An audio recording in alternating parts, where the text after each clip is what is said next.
So good morning friends, ఇవాళ అయితే bearish market confirm. Okay, and చూడండి.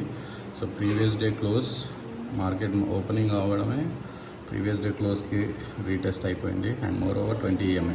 సో దీన్ని రెసిస్టెన్స్ లాగా తీసుకొని ఫస్ట్ 5 minutes క్యాండిల్ చాలా హ్యూజ్ బేరిష్ క్యాండిల్. ఓకే, నిన్న ఇక్కడ లో ఈ లోకి కూడా బ్రేక్ చేసింది, 20 EMA కింద క్లోజ్ అయింది.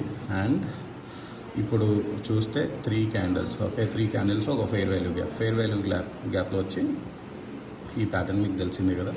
సో ఈడ నుంచి నేనైతే ఆల్రెడీ ఎంట్రీ ఇచ్చేసాను, ఎందుకంటే ఈ ప్యాటర్న్ ఫామ్ అవుతుంది, ఇంకో 1 minute లోపే క్లోజ్ అవుతుంది అన్నప్పుడు. సో ఇలా నేను ప్లాన్ చేసినాను. దీని అబౌవ్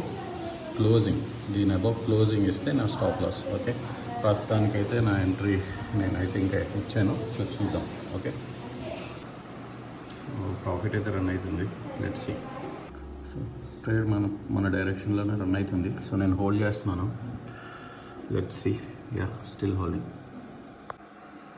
ప్రాఫిట్ అయితే 13,000 14,000కి వెళ్తుంది. సో నేను ఇక్కడ బుక్ చేస్తాను, ఎందుకంటే ఇక్కడ కొంచెం రియాక్షన్ ఇచ్చేటట్లుగా అనిపిస్తుంది. So let's end this. Okay, 14,000 నడుస్తుంది. 15, 16, సో 17. ఒకసారి చార్ట్ కూడా చూద్దాం.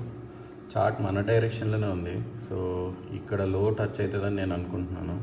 సో ఇక్కడ చూస్తే 19,000 20,000 బుక్ చేస్తున్నాను ఫ్రెండ్స్ నేను. సో ఇప్పుడు నేను చేసే ఇమీడియట్ పని ఏంటంటే మేనేజ్మెంట్లోకి వెళ్ళి సెగ్మెంట్స్ని అన్నీ నేను ఆఫ్ చేస్తా. ఈ NSE ఫ్యూచర్స్ అదొకటి చాలు కానీ, బట్ స్టిల్ ఇవి కట్టేయాలి. సో ఇవాటికి మన డే ఎండ్, మనకు అనుకున్న ప్రాఫిట్ వచ్చింది కాబట్టి. సో నేను మళ్ళీ ఇవాళ అయితే ట్రేడ్ చేయలేను, రేపే ట్రేడ్ చేస్తాను. సో ఏ సెటప్స్ ఉన్నా పేషెన్స్తోనే చేయండి. సో మనం ఆర్డర్ ఇచ్చింది అయితే ఆల్మోస్ట్ 9:53కి నేను ఆర్డర్ ఎగ్జిక్యూట్ చేసినాను.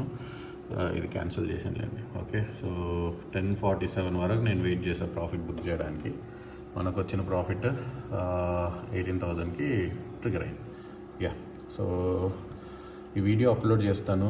ప్రతి పాయింట్ మీరు నేర్చుకోండి. ప్రతి పాయింట్లో ప్రతి వీడియోలో ఒక పర్ఫెక్ట్ పాయింట్ ఉంటుంది, దాన్ని క్యాచ్ చేసి మీ ట్రేడింగ్లో ఇంప్లిమెంట్ చేయండి. Thank you guys.